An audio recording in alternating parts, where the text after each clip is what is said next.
cooking with kids. So take it away, Jasmine. I'm going to stop recording and pass the ball to you. Awesome. Great. So I'm just going to pull up my PowerPoint. 1 second. And then hopefully you can all see that. Awesome. So hi, everyone. I am Jasmine, and like Caitlin said, I'm the agent here in Hill County, and one of the programs that has been really popular, especially in the summertime that I do here, is Cooking with Kids. And so this program usually takes about an hour and a half, but you're going to get a quick express version of it. And so we're going to get started. One of the things that we do in Cooking with Kids, we invite families to come in, and we talk about food safety, making sure that when you have kiddos in the kitchen, you're going over hand washing with them and making sure they're washing their hands, pulling that hair back, wiping the surfaces, and we practice that before we do any cooking. The program's really structured around my plate. And so every time that we do it, I do it either once a month or once a couple of weeks, depending on the organization that I'm partnering with. We pick recipes that kind of fit with a My Plate model. So we no longer use the pyramid, we now use My Plate. And so My Plate, as you can see on your screen, it really has those 5 food groups that we focus on and making sure that our plates look like this for a well-balanced meal.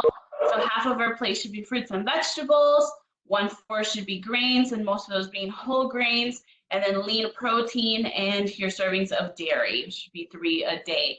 And so if you don't have a My Plate at home, I highly suggest that you get one. It's completely free to download. I always am happy to print them off for families too, so contact your agents in your county. But I recommend having one on your fridge because our kids are seeing these at school every day. These are the models that they're following in their lunches when they have their meals and their breakfasts. So just for consistency, I always suggest having one in your fridge so that your kiddos are getting kind of that same message too. And when you're building those meals, kind of checking if you're getting all those fruits, vegetables, grains, protein, dairy, all those food groups together. And we'll talk more about kind of resources at the end and where to go back and find these. But definitely that's kind of the main part of the program. All the recipes that we do together, that we cook together, are related to My Plate. And so we'll go over some of the things of what kids can do. So if you have kiddos at home and you're not sure how much to trust them, they're your kids, you know them best, but definitely be patient with them and try to push them to kind of all these different levels. So the younger kiddos at like 2, they can do things like wiping tables, they can hand you items, they can tear lettuce or greens, rinse vegetables with you, snap green beans. At 3, they can help you add ingredients to something, squeeze fruit, stir the batter, knead or shape dough, name and count foods, help you assemble a pizza. At 4, they can peel eggs or fruits. They can help you set the table, measure ingredients, make sandwiches. Once they're 5, they can start measuring liquids, cut soft fruits, which we're going to talk about a little bit. One of my favorite tools to have in the kitchen for cutting soft fruits, and they can help you beat eggs.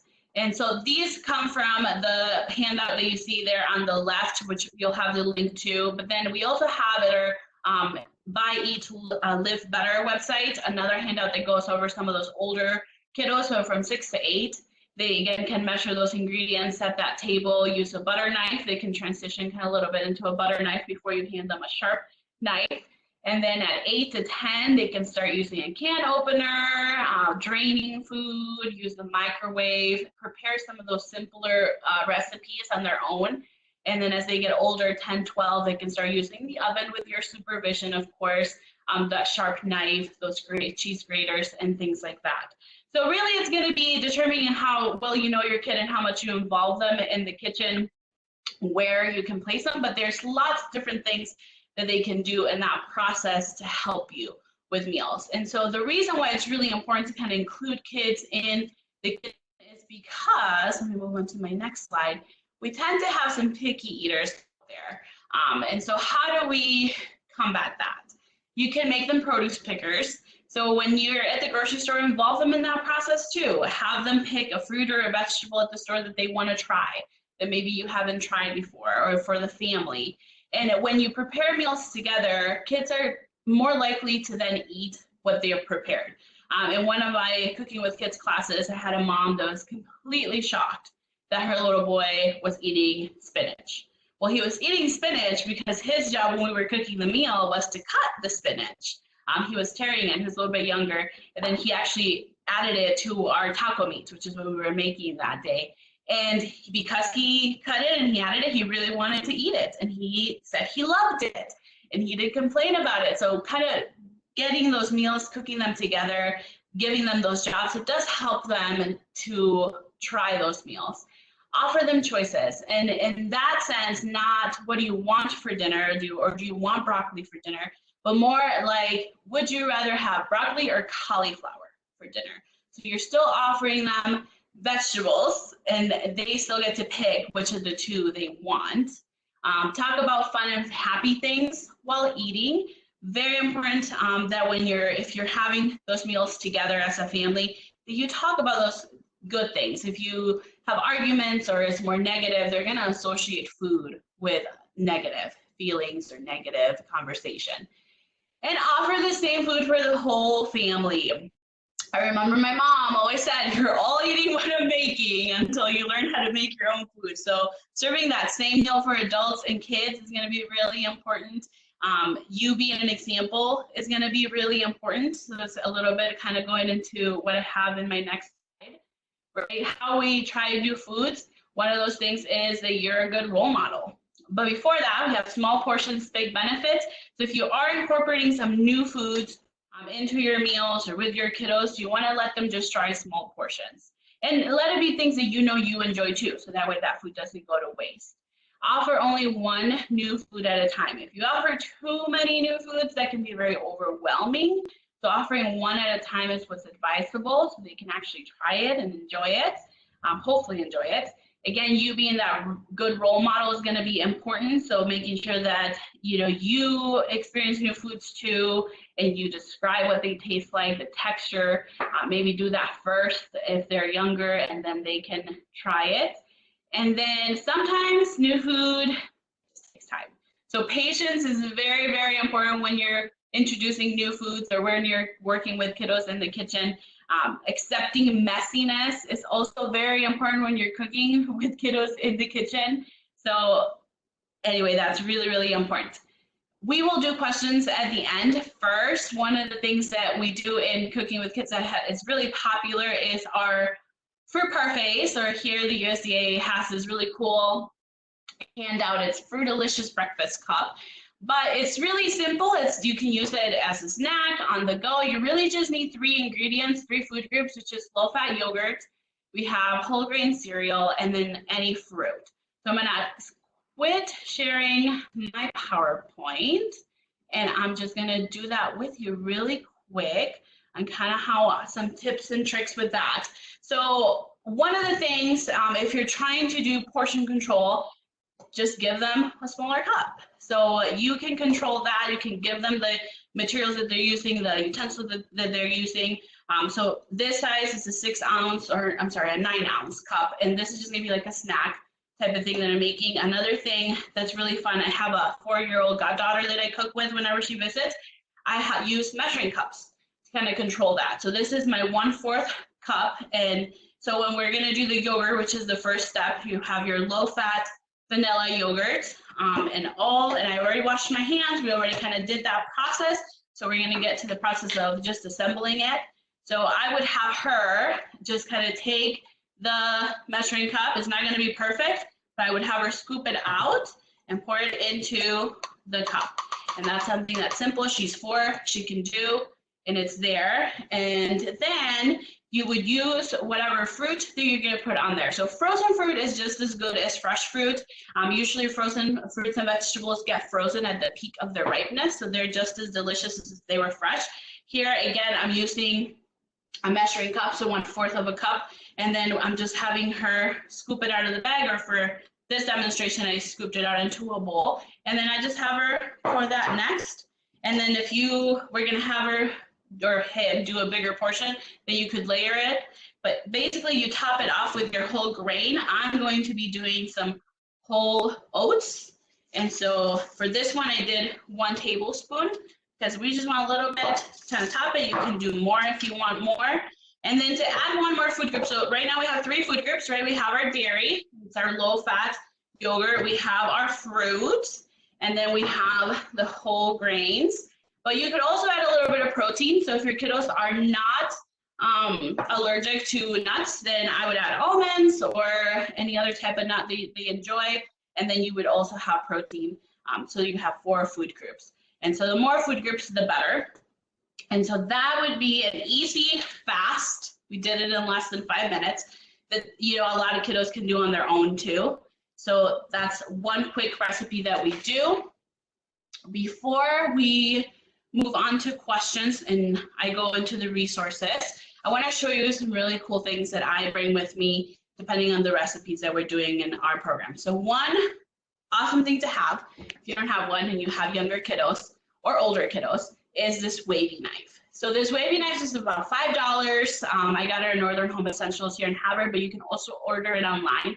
I believe it's cheaper if you get like a pack of 3 or a pack of 5, depending on how many kiddos you have. You might need more than one. It's a dull wavy knife.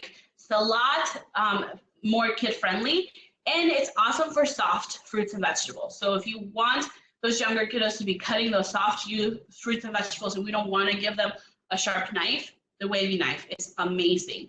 And you know, it doesn't have to be just for younger kiddos. I had a 13-year-old that had no experience in the kitchen when she came to our Cooking with Kids class, and I said, try doing some soft stuff with a wavy knife, and she was just so empowered right away that she was cutting something and she was being part of that process, and that the fact that she didn't know how to use a knife didn't stop her from being involved in that process. So it's really just for anybody. I use it also even when you want like that crinkly cut, so it gives it a fun shape, and having fun shapes, different sizes of things is really fun for kiddos too. So it doesn't have to be just for kids. I really like my wavy knife. Another thing that I have that I bring with me, it's a little chopper. So this one is really nice for my 4-year-old when I want to involve her in things that she can't cut with a knife, but that I have to cut smaller. So like onion, if we're doing like an omelet, I cord it and I put it in here. And what I like about it is, and there's different types of choppers, but this one locks. So and then you just pull, and you can kind of hear it rotate. And then it chops that onion down more, and it could be peppers, it could be kind of anything else, and that involves her in the process and without her using the knife. And I'm supervising her at the same time. So it's really cool if you have choppers, like depending on the types, obviously you still have to supervise, but I love this one, I love mine. It's a Tupperware brand, but you can find them pretty cheap at Walmart or your local stores. I also love my garlic mincer press. I found this probably for about $8, and what I like about this is if you have a recipe that calls for minced garlic and you want your kid involved, you just put it in there, just press it down, and it minces your garlic. So not only is it quick and easy for you as an adult, but it can also help with involving your kiddos in the kitchen. And then I also have my lime. I love to do recipes with lime and lemon squeezer. So you just cut it in half for your kiddo, put it in there, and then they can squeeze that juice into your recipe. So really just simple things. They're not very expensive things that can help with including your kiddos in that process.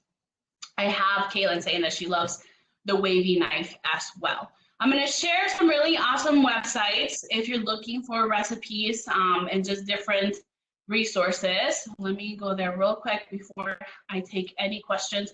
This is a quick class. Like I said, usually it would take us a little bit longer because we actually cook the recipes. I usually try to do recipes. I'll talk a little bit more about that in a little bit. But here you should be seeing some of the websites that I like to use. And then Kelly Moore, our agent down in Missoula, just shared this article from the New York Times that has 53 recipes to cook with your kids.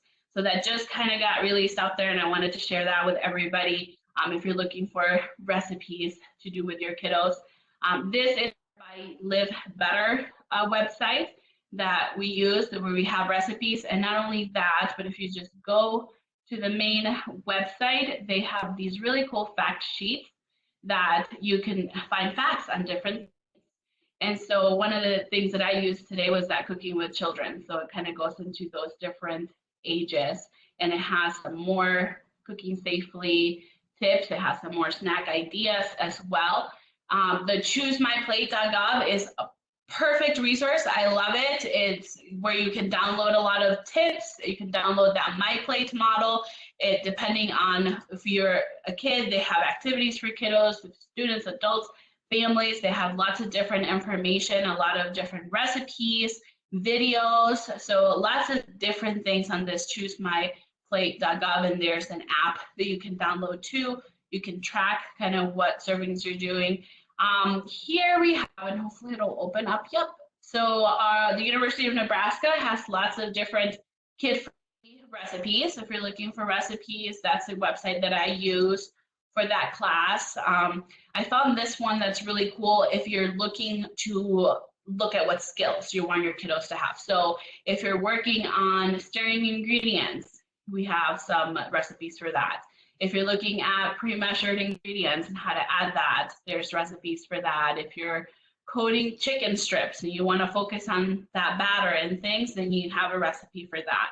And so some for older children and some for younger children. So it's a really good website, some really good recipes. If you have, like we were talking about, those kiddos that need to, like, you're not sure, new recipes and things like that, these are kid approved. So what I really like about this website is you can see 101 kids try this one and 76% of them liked it. So these are just some really fun recipes too that you can find that are kid approved, that have been tested by kids. So I thought that was really fun and neat. So things like that. And then the last one I want to share with you is kind of our USDA SNAP Ed resource. So it has a lot of, these are just general things, but it has a, a little bit of like cooking videos and lots of useful links, kind of cooking skills, cooking basics, depending on what you're looking for, that it can take you to that. So all of these links are on that PowerPoint. I'm going to stop sharing my Google Chrome, and that's going to be available as well when, let me go back to this. That's going to be available when we're done with it. So you'll find them all here. Let me go back. And the sources. So at this point, I know it was a lot of information. Hopefully you guys got some useful tools too and some good tips. I'm going to open it up for questions. And because I'm sharing, I don't think I can see the chat. So Kaylin, I might need you to let me know if there's any questions. So far, no questions in there. I'll let you know. Okay. So if you have any questions for me, we'll give you a couple of minutes to think of some. Doesn't mean I'll have the answer, but some of the other recipes that we've done in Cooking with Kids, we have done, I try to do them once a month at different times during the summer. So like if we do a morning session, we do more of a breakfast meal. So the yogurt parfaits, we pair with a veggie scramble. So that way we have protein with the eggs and then vegetables. And that's kind of one of the meals. And then the yogurt parfait. And then we have all 5 food groups represented. And that we've done tacos, like I said before. And we'll top them, we'll add vegetables to our taco meat, and we'll do whole wheat flour tortillas, and then we'll do dairy, so we can kind of have our dairy in there, and we do a fruit salad, so we can still have our fruit. So we try to aim for all 5 food groups when we do Cooking with Kids, but it's also important if you just have 2 or 3 that you have at your meal for breakfast, let's say, that you just do it as a snack, the other 2 that you missed. So it doesn't have to be all 5 in one sitting. If you want to sneak them in there and it's part of a snack, then that works too.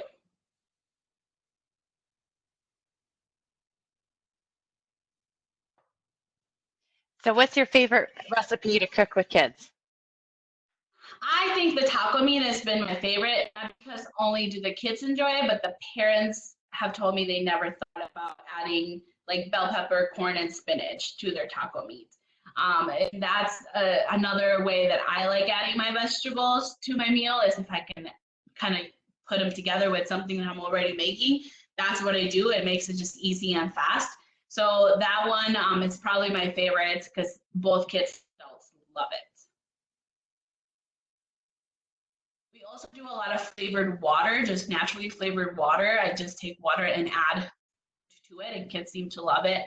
Blueberries, probably, like if I do a blueberry raspberry, I take frozen blueberries or raspberries and I put them in the water one day before the class. So then by the time that we have class, it's been flavored, naturally flavored with that fruit, and kids seem to really enjoy that too. And it's a nice kind of drink as an alternative to soda. It's pretty healthy.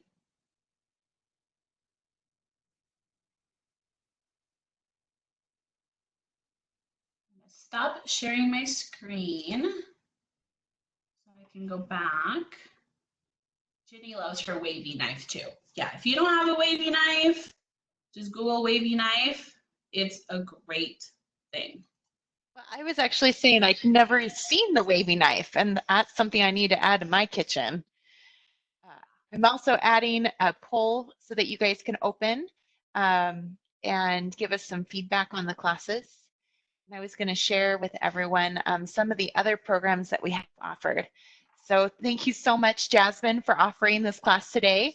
It's been fun to see my colleagues present and get to see all these different resources that are available in our communities across the state. So in addition to the class today, there is a program every day at noon on the weekday taught by and facilitated by Extension.